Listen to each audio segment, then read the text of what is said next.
My father was a guy that I always saw working. But what I would see with him every morning, he would be getting up around 5 o'clock, putting on a uniform and going to work. I remember seeing that image over and over again. I would see also when he got off of work that he would work out. He had this ritual that he would, you remember Rambo? Remember the Rambo movie? So Sylvester Stallone used to tie like a red, like a red ribbon around his head and tie that. So my dad used to tie one of those around his head and he would run all the time. And so I grew up watching that. And then eventually I grew up running with him. And so as far as physical PT regimen and discipline, I think I got that from my dad from just seeing him do it all the time. But the discipline, day in and day out, no matter how he felt, he was doing his job. And then also he was doing something that was scary, right? So fire is nothing to play with. I don't know if you've ever been near a fire, but I have. And the heat, the radiant heat is pretty significant to make you want to back up. But firefighters run into the danger. And so I also saw, okay, he was willing to sacrifice himself for something greater. My parents used to have opportunities for me in the summers to go to church camps, often different parts of Florida, in particular Gainesville or Hawthorne, Florida. And so when I would travel, I would see different sides of people. I would see different communities, different cultures, and I realized, oh, the world is bigger than Key West. A lot of my origins in the church, right? Church family is kind of the way I grew up. We had a pastor that came down named Roderick Elsie, and he took the community kids that were at that church to a university called Oakwood University in Huntsville, Alabama, to just give us some exposure to college life. When I went there, I was just totally flabbergasted. I never saw anything like that. Where we lived was called Bahama Village. That's where we all kind of concentrated. So it was very small concentration of Black folks. But when I went to college, when I went to Oakwood University in Huntsville, Alabama, it was nothing but Black. And that shocked me, it surprised me, but also just excited me because I saw many different forms of people like me doing things that I never thought I'd seen them do before. So I saw a guy with braids who was a physicist, right? I saw young people, driving expensive cars like that. I didn't see that growing up, so it was just kind of intriguing to me. And I'm looking at these guys, I'm saying, they look just like me. Well, shoot, if they can do it, I definitely can do it. So it really inspired me to want to seek out something other than the island life. All right, so when I went back home, I was powered up. I knew what I wanted. I knew I had to work hard. I knew I had to get the grades. And so I just focused in on my education and just kind of got real disciplined, focus, and set my sights on getting out of Key West and going to college. I had planned to be a doctor. That was my goal, and actually be a neurologist. And I got that from reading a book called Gifted Hands by Dr. Benjamin Carson. When I read that book, I was inspired by it because he talked about his early childhood where he didn't do so well in school. And he talked about a lot of his disadvantages that he had growing up, but he overcame them through education. And his mother had a plan for him, and it really involved discipline. Keep going back to discipline because that's really kind of the power in my story, I believe. But he showed that once you put your mind to something, regardless of the barriers, regardless of the obstacles, you can do it. As I was getting close to graduating and getting ready to study for the MCAT, I had some doubts about going into the medical field because as I did more research on it, it wasn't kind of panning out to be what I thought it was going to be. So I was looking for other opportunities. So I went and talked to a Navy recruiter and saw what type of opportunities were available while I was in college. And I took the ASVAB and got a good score, and he told me my different options that were available to me. I could come in as a nuclear engineer, service warfare officer. What I wanted to be was a pilot because I saw a movie Independence Day with Will Smith as a pilot. And I said, wow, that looks awesome. Let's go in as a pilot, right? And when I went in and tried to, get through the medical examination, I have scoliosis. And so my scoliosis and my curvature of the spine was outside of the threshold what was allowable for pilots at that time. So I basically wouldn't fit comfortably in the cockpit, or there was some safety violation there. So couldn't do that. But there were other options available to me. And the one that I chose was the nuclear power program. So that's actually how I entered into the Navy, is through nuclear power after I graduated from college.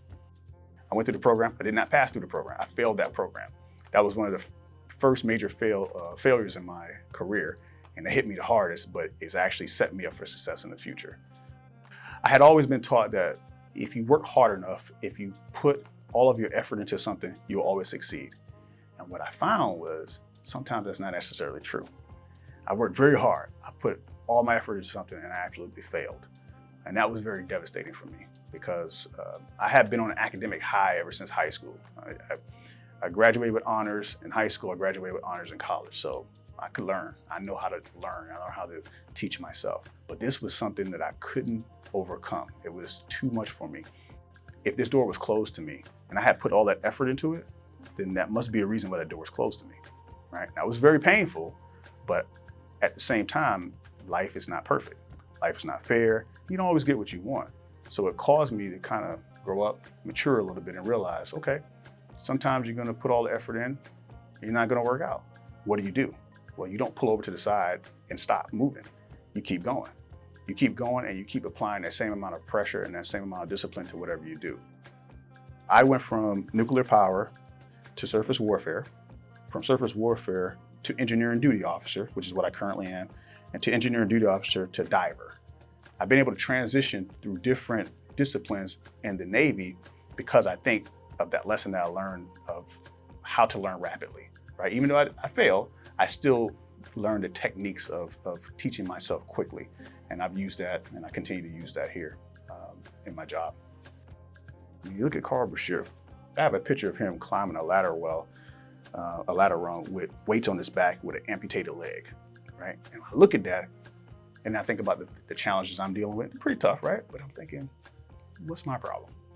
You know, understanding those stories, understanding the contributions, it gives you a rich sense of confidence. It gives you a rich sense of heritage. And it empowers me and it inspires me to keep moving forward. Why? Because they already did it. The bridge has already been built, okay? I'm just following in the path of people who have already done tremendous things like the Golden 13. They've already set the path. I'm just following their footsteps. So if they did it, I can do it, you can do it. Black history is American history, and that's the part that is significant to me. It's all the same. It's an opportunity for us to pause and to realize the accomplishments and the contribution of people that look like me to this system, to this culture, to this society. We have a place here. We've always had a place here. It's sometimes difficult to find those stories and find where those contributions have been made. But when I do that research and I find others like me who have accomplished, insurmountable odds. Like one of the people that I really, really admire is Robert Smalls. Robert Smalls is not a Navy guy, technically, but he was a slave from South Carolina who basically stole a naval ship from the Confederacy, sailed it through like 5 forts to a Union blockade, hoisted a white sail of surrender, and turned that ship over to the Union.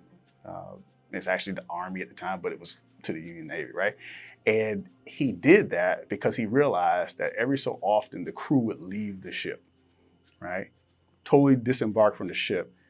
He took a family of about 9 slaves and their families, and they mimicked the crew of that ship.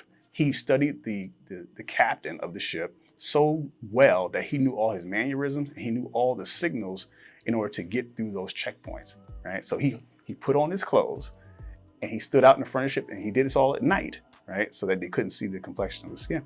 But he did it all at night and mimicked the CEO of the ship to get through all those checkpoints. And he finally got to his freedom. That's how he won his freedom.